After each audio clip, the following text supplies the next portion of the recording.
تصور کریے ایک واقعے کی طرف ہم آپ کو لے کے چلتے ہیں۔ اوس ابن صامت ایک صحابی ہیں، اپنی بیوی خولہ بنت ثعلبہ سے زہار کر لیتے ہیں اور غصے کی حالت میں کہہ دیتے ہیں انت علی کظہر امی، تو مجھ پر میری ماں کی پیٹھ کی طرح ہے۔ گویا کہ اپنی بیوی کو غصے میں کہہ دیا کہ جس طرح میری ماں مجھ پر حرام ہے اسی طریقے سے تو بھی مجھ پر حرام ہے۔ غصے میں کہہ دیا، ہوتا ہے غصے میں، اور جن لوگوں کے منہ سے غصے میں طلاقیں نکل جاتی ہیں تو پھر پوچھو کتنے پریشان ہوتے ہیں جب غصہ ٹھنڈا ہوتا ہے ان کا۔ عرب کے اندر یہ دستور تھا کہ اس کی وہی شکل تھی، اس کو بھی شوہر اور بیوی کے درمیان جدائی کا ایک راستہ مانا جاتا تھا کہ تم نے اپنی بیوی کو اپنے اوپر اپنی ماں کی طرح حرام کر لیا ہے، اب جدائی کے علاوہ کوئی راستہ نہیں ہے۔ ابھی کوئی احکام نازل نہیں ہوئے تھے، اللہ کے رسول صلی اللہ علیہ وسلم کے پاس بھی ابھی کوئی راستہ نہیں تھا۔ جب غصہ ٹھنڈا ہوتا ہے تو اوس ابن صامت بہت پریشان ہوتے ہیں، یہ کیا ہوا، اور اپنی بیوی سے کہتے ہیں خولہ بنت ثعلبہ سے کہ میرے منہ سے جو جملے نکلے نہیں نکلنا چاہیے، لیکن اب ہو کیا سکتا ہے، تیر تو کمان سے نکل چکا ہے۔ اوس ابن صامت نے اپنی بیوی خولہ بنت ثعلبہ سے کہا کہ اے خولہ تم محمد رسول اللہ صلی اللہ علیہ وسلم کے پاس جاؤ اور ان سے گزارش کرو، وہ تمہارے اور میرے درمیان کوئی راستہ نکالیں گے، میرے اور تمہارے درمیان کوئی سبیل نکالیں گے۔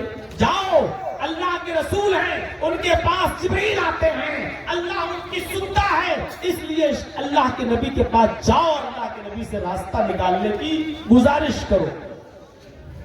حضرت عائشہ بیان کرتی ہیں کہ خولہ بنت ثعلبہ نے جب دروازے کو کھٹکھٹایا، اس وقت میں اپنے حجرے میں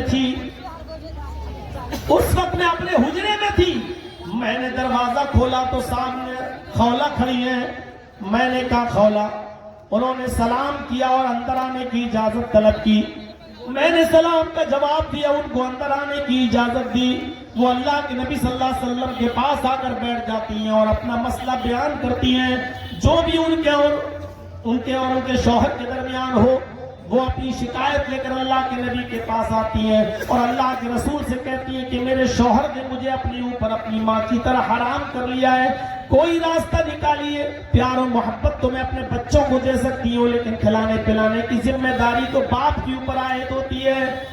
اللہ کے نبی صلی اللہ علیہ وسلم نے فرمایا کہ خولہ کوئی راستہ نہیں ہے، جاؤ اب تم اپنے شوہر سے علیحدگی اختیار کر لو، تم اپنے شوہر کے لیے اب حلال نہیں ہو۔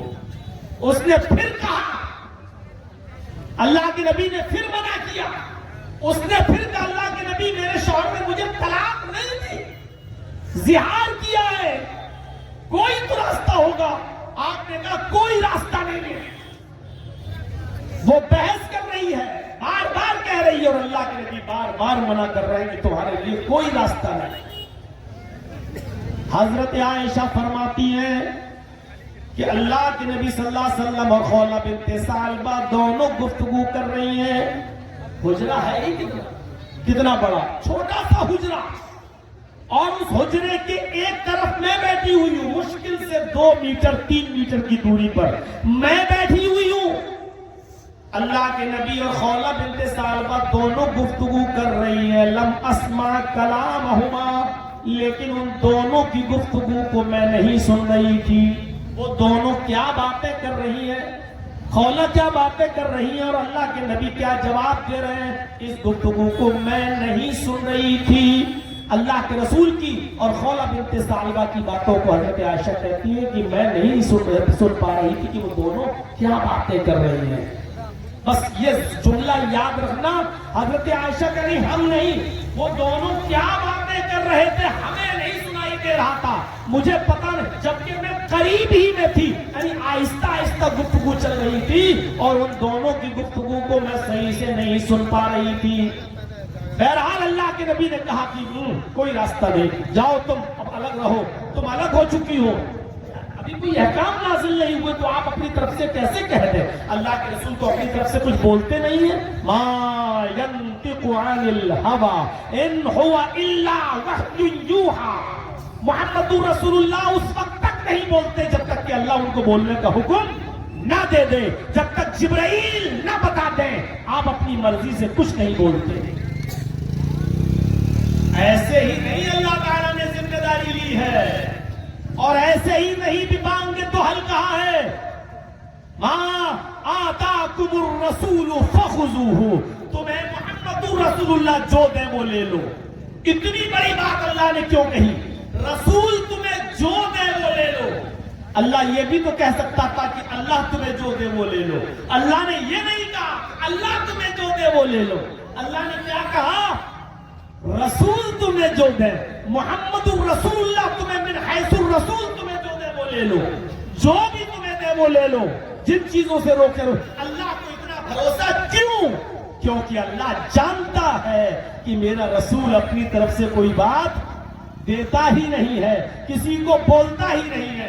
یہ تو آج کل کے ہم جیسے ملا مولوی اپنی طرف سے جو چاہے کہہ جائیں اور کہہ دیں کہ یہ اسلام کا حصہ ہے، اور دین کا نام لے لے کر محترم کروائیں. تیجا، 10واں، 20واں، 40واں، قرآن خوانی، یہ سارے کے سارے کام جن کا اسلام سے کوئی تعلق نہیں. مرنے والے کے مرنے کے 3 دن کے بعد بھی کھلاؤ، 10 دن کے بعد بھی لوگوں کو بلا کر کھلاؤ، پھر 20 دن کے بعد بھی 20واں کرو، پھر اس کے مرنے کے 40 دن کے بعد بھی 40واں کرو. اب تو برسی بھی ہونے لگی کہ اس کے مرنے کے 1 سال کے بعد پھر برسی کرو. قرآن مرنے کے بعد قرآن پڑھ کے بخش. ان چیزوں کا کوئی تعلق نہیں ہے اسلام سے، لیکن اسلام کا نام لے لے کر لوگ کروا رہے ہیں اور اسلام سے جوڑ رہے ہیں. میرے بھائیوں، ہمارے اور آپ کے کلیجے اور ہمارے اور آپ کے دل دیکھیے کتنے مضبوط ہو چکے ہیں کہ اتنا بڑا دین کا نام لے کر ہم یہ سب کام کروا رہے ہیں، جبکہ محمد رسول اللہ اپنی طرف سے کچھ نہیں بولتے. اور ایک جگہ تو اللہ نے اتنی بڑی گارنٹی دی ہے کہ میرا نبی اپنی طرف سے کچھ نہیں بولتا. اے دنیا والو، اگر محمد الرسول اللہ نے بھی اپنی طرف سے کچھ کہہ دیا، وَلَوْ تَقَوَّلَ عَلَيْنَا بَعْضَ الْأَقَاوِيلِ لَأَخَذْنَاهُ بِالْيَمِينِ. اگر محمد رسول اللہ صلی اللہ علیہ وسلم نے، میرے نبی نے اپنی طرف سے تمہیں کچھ دے دیا، میری پرمیشن کے بغیر، میری اجازت کے بغیر، میرے حکم کے بغیر، اگر اپنی طرف سے زبان کھول دی اور اپنی طرف سے کچھ کہہ دیا، لَأَخَذْنَاهُ بِالْيَمِينِ، تو ہم اس کا بھی داہنا ہاتھ پکڑ لیں گے، تو ہم اس کا بھی داہنا ہاتھ پکڑ لیں گے. ثُمَّ لَقَطَعْنَا مِنْهُ الْوَتِينَ، پھر ہم اس نبی کی، اس رسول کی بھی گردن کاٹ ڈالیں گے. ہم اس نبی کی بھی گردن کو، اس کی شہرت کو، رگے دل کو کاٹ ڈالیں گے. فَمَا مِنْكُمْ مِنْ أَحَدٍ عَنْهُ حَاجِزِينَ، پھر ہم کو ایسا کرنے سے تم میں سے کون ہے جو روک سکے؟ تم میں کون اتنا طاقت رکھتا ہے کہ مجھے ایسا کرنے سے، یعنی محمد کی گردن کاٹنے سے ہمیں روک سکے؟ غور کرو، اللہ اتنی بڑی گارنٹی دے رہا ہے کہ میرا نبی اپنی طرف سے کچھ دیتا ہی نہیں ہے. اگر اپنی طرف سے دے گا تو ہم اس کا بھی داہنا ہاتھ پکڑ لیں گے اور اس کی بھی رگے دل کاٹ ڈالیں گے. ہمارا نبی اپنی طرف سے کچھ دے تو اللہ اس کو بھی نہ چھوڑے.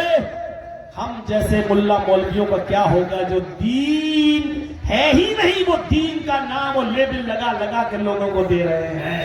میرے بھائیوں، ایک مرتبہ بیویوں کی بات مان کر اللہ کے رسول نے سب کے سامنے کہہ دیا آج کے بعد میں شہد نہیں پیوں گا. جب ساری بیویوں نے کہا کہ آپ کے منہ سے مغافیر کی بو آ رہی ہے، مغافیر کی بو آ رہی ہے، جس کے پاس جا رہے ہیں آپ کے منہ سے بو. ساری بیویوں نے صلاح کر لی تھی کہ جس کے پاس اللہ کے نبی آئے وہ یہی کہنا آپ کے منہ سے بو آ رہی ہے، آپ کے منہ سے بو آ رہی ہے مغافیر کی. تو ساری بیویوں نے جب یہی کہا تو اللہ کے نبی نے کہا اچھا ٹھیک ہے، آج کے بعد میں شہد کو ہاتھ نہیں لگاؤں گا، شہد حرام ہے میرے اوپر، نہیں پیوں گا. آپ نے صرف اپنی زبان سے اتنا کہہ دیا آج کے بعد شہد مجھ پر حرام، میں نہیں پیوں گا. फौरन अल्लाह ने जिब्राइल को भेज दिया कुरान की ये आयत लेकर, या अय्युहन नबी लिमा तुहर्रिमु मा अहल्लल्लाहु लक।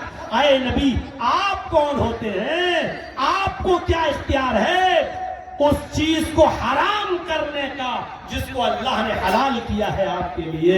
मेरे भाइयों, अंदाजा लगाओ, अल्लाह के नबी ने अपनी तरफ से कह दिया आज के बाद शहद नहीं पीऊंगा, हराम है मुझ पर, नहीं पीऊंगा।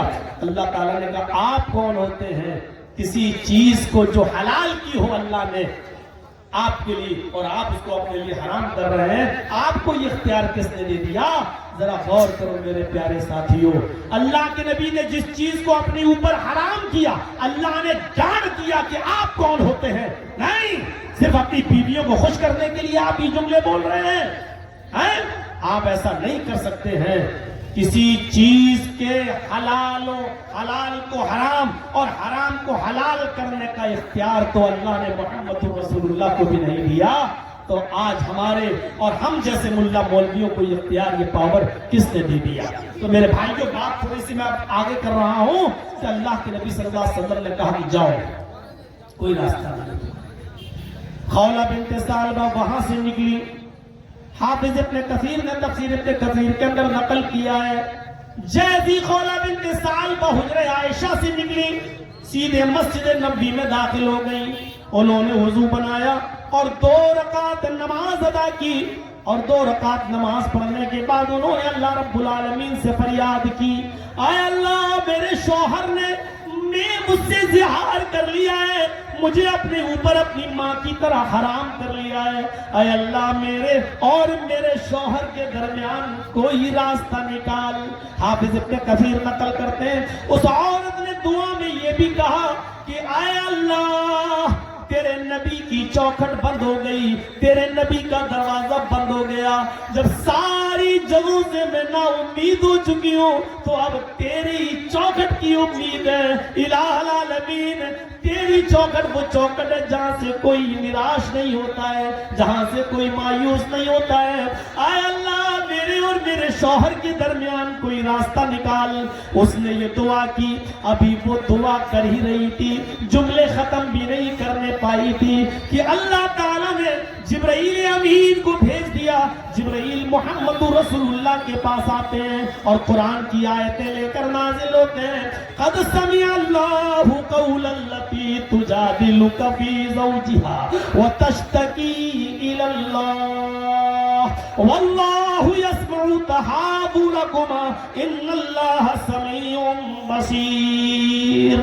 क़द समिअ अल्लाहु क़ौलल्लती तुजादिलुका, अल्लाह ने उस औरत की गुफ्तगू को सुन लिया जो आपसे अपने शौहर के बारे में बहस कर रही थी। पता ये चला कि खौला बिन्त सालबा ने एक बार नहीं कहा था अल्लाह के रसूल से कि अल्लाह के रसूल, हमारे शौहर के दरमियान कोई रास्ता निकालिए, बल्कि बात इतनी आगे बढ़ चुकी थी, जो बहस तक पहुंच चुकी थी। नहीं, आपको रास्ता निकालना होगा। आपने कहा कोई रास्ता नहीं, आप नहीं निकालेंगे तो मैं कहा अल्लाह के नबी, आपके पास जिब्रील आते हैं, आप अल्लाह से, सारी बातें हुई, लेकिन जब आपने बिल्कुल क्लियर मना कर दिया, तब वो गई और नमाज अदा करी और अल्लाह को पुकारा। अल्लाह के नबी को पता ही नहीं कि वो मस्जिद में है, मस्जिद नबी में दुआ कर रही है, नबी को मालूम ही नहीं, नबी का दरवाजा बंद है, लेकिन वो अल्लाह को पुकार रही है।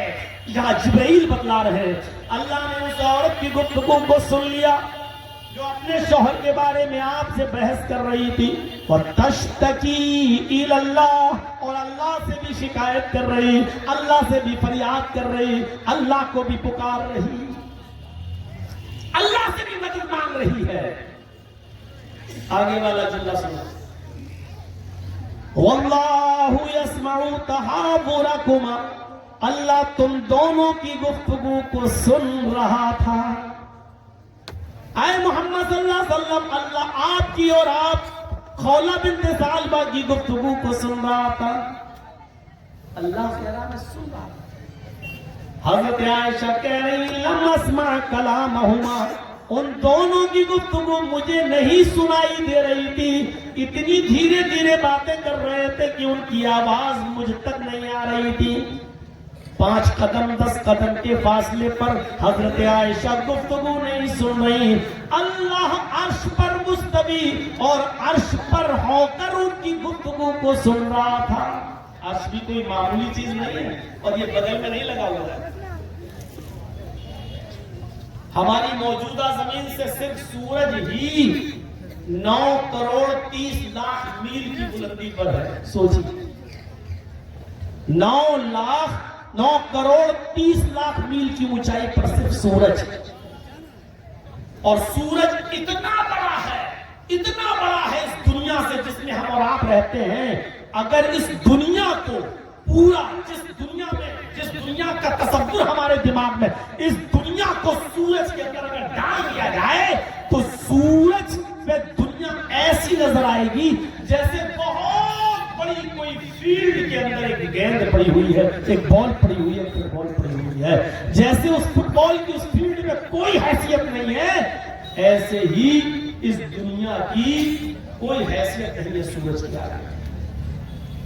उसके बहुत ऊपर चाहिए। साइंटिस्ट कहते हैं एक कहकशां, एक सितारा जिसकी रोशनी को जमीन पर आने में 3 अरब साल लगते हैं, और एक सितारा ऐसा है कि जिसकी रोशनी को जमीन पर आने में, एक कहकशां ऐसी है कि जिसकी रोशनी को जमीन पर आने में 10 अरब साल लगते हैं।